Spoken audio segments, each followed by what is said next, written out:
The Mass begins when the priest prays in the name of the Father, and of the Son, and of the Holy Spirit.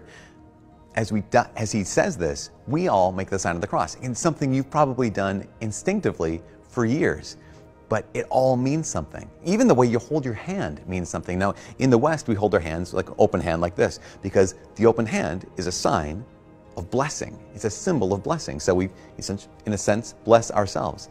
In the East, it's really interesting because what they'll do is they'll hold their hands with these three fingers together, the two fingers and the thumb together, as a sign of the Trinity, Father, Son, Holy Spirit, and these two fingers down as a sign of Jesus's full humanity and full divinity. Again, it all means something. When we make the sign of the cross itself, we're reminding ourselves of at least three things. The first thing, and the most obvious thing, is that God is a Trinity. So we make the sign of the cross in the name of the Father, and of the Son, and of the Holy Spirit, reminding us of this key core belief in our faith. But even more, when you trace the sign of the cross on yourself, what you're tracing on yourself is your worth. It's your price tag. You can ask the question, how much are you worth? Are you worth $1 million? Are you worth $1 billion? Well, the sign of the cross is your price tag. It's how much you are worth. You are worth, according to God, you are worth His very life and His very death. As often as you make the sign of the cross, you're claiming your price tag. The last thing is this.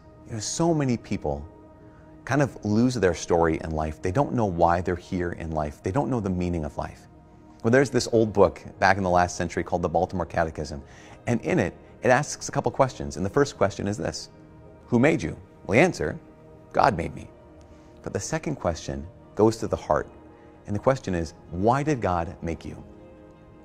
The answer is, God made me to know Him, to love Him, and to serve Him in this life so as to live with Him forever in the next.